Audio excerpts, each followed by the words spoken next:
There's so many gatekeepers, so much negative feedback, that the most liberating thing is to stick with your ideas. When someone is doubting you, just silently give them the middle finger and go on with it and stick to your guns. Like, that's really one of my main messages for other people, because it worked for me.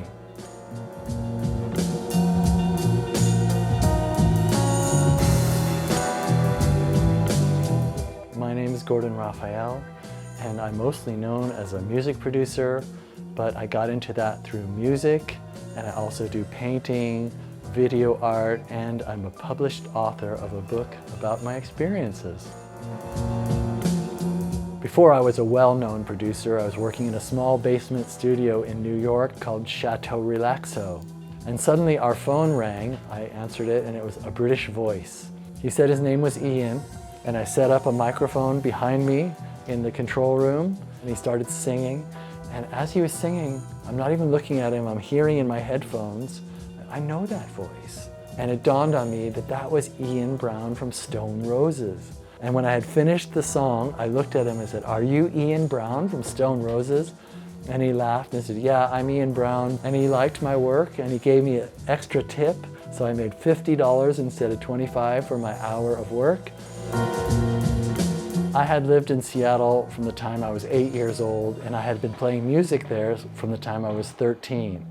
It was a fishing village. Our parents worked at Boeing. Music was not a real popular thing there. No bands were ever signed out of Seattle. And suddenly, around 1989, the music world shifted its attention to our town. And it was the most exciting thing in the world.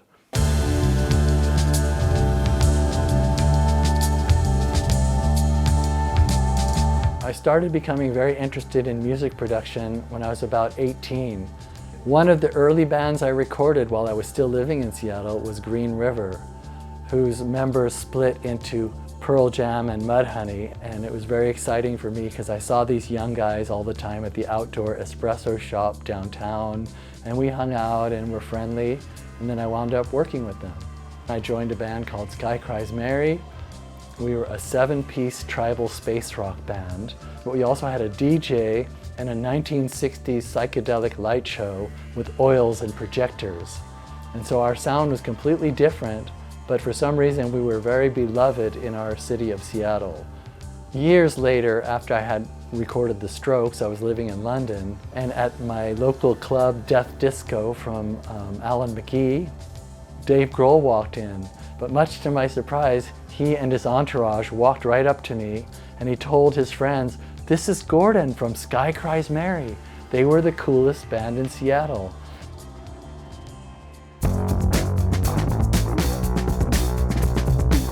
Being in New York at the end of the 90s was the polar opposite of being in Seattle at the beginning.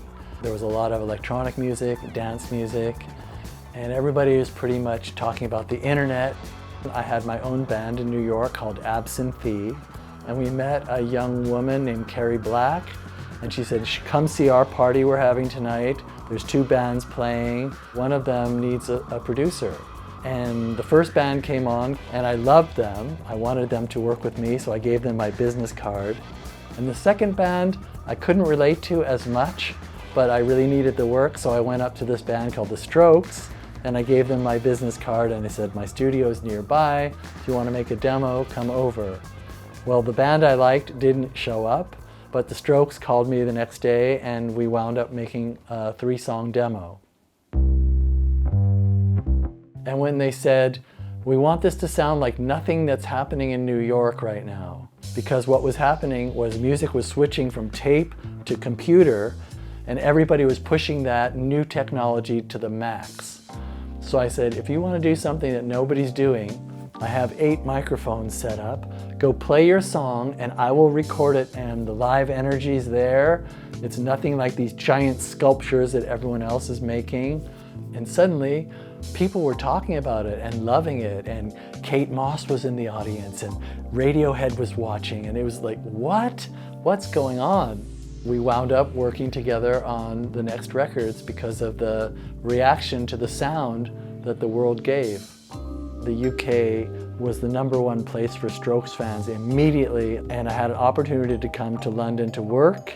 And one of the first bands I met in early 2002 was The Libertines, who asked me to go on tour with them and run their sound. I actually met Pete and Carl at the Strokes' first big gig in London, and Pete took me by the hand into the middle of the floor of this party, and he dropped down on one knee and rolled his hat down his sleeve and started singing me this old British song. And I thought, wow, this guy is very special. It was great. I thought I had just fallen in with the 18-year-old Beatles and they were gonna take the UK by storm. Everyone was gonna fall in love with them. And here I was, right in the middle. You know, I'd just gone from the Strokes to them. It felt like, you know, going to the next level with this opportunity.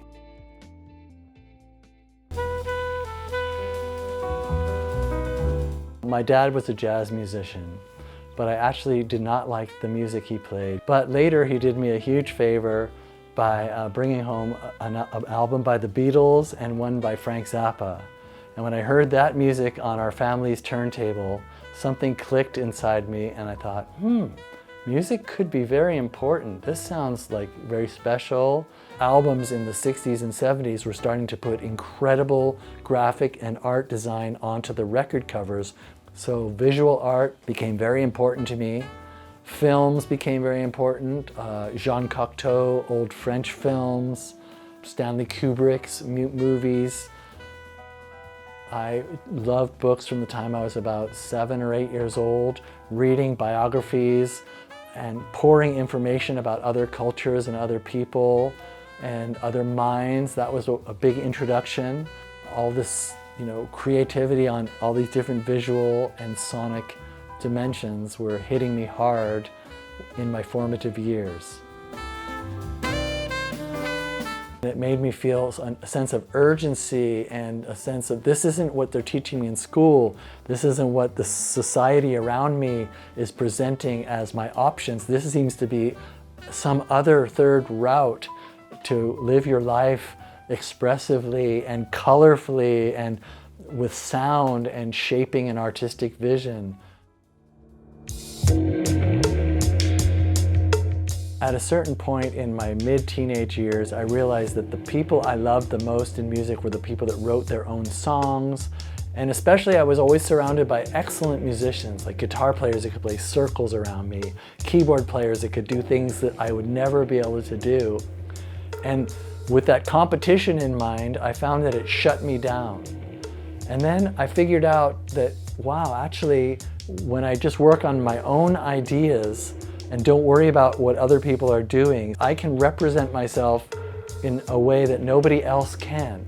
And I'm very happy with what I've been able to produce, which is about 1,000 songs so far.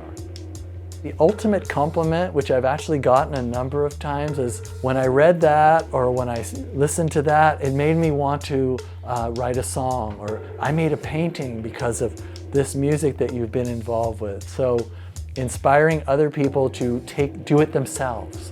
Don't copy me, but be so excited by what I have done that you go and find your own way to make your music and your artwork.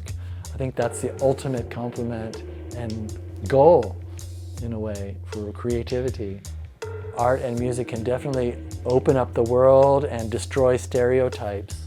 Art can elevate your mood and your feelings and give you new information by doing it and by looking at it. For me, music and art and writing and film is showing some of the best examples of what humans are capable of. We get a lot of attention on humans' idiocy and their wastefulness and their inability to get along. But if you watch a band playing together, it's kind of like they're representing the best of what humans are capable of. And I think that artwork and literature show that great potential for the human mind and the skills that can be developed.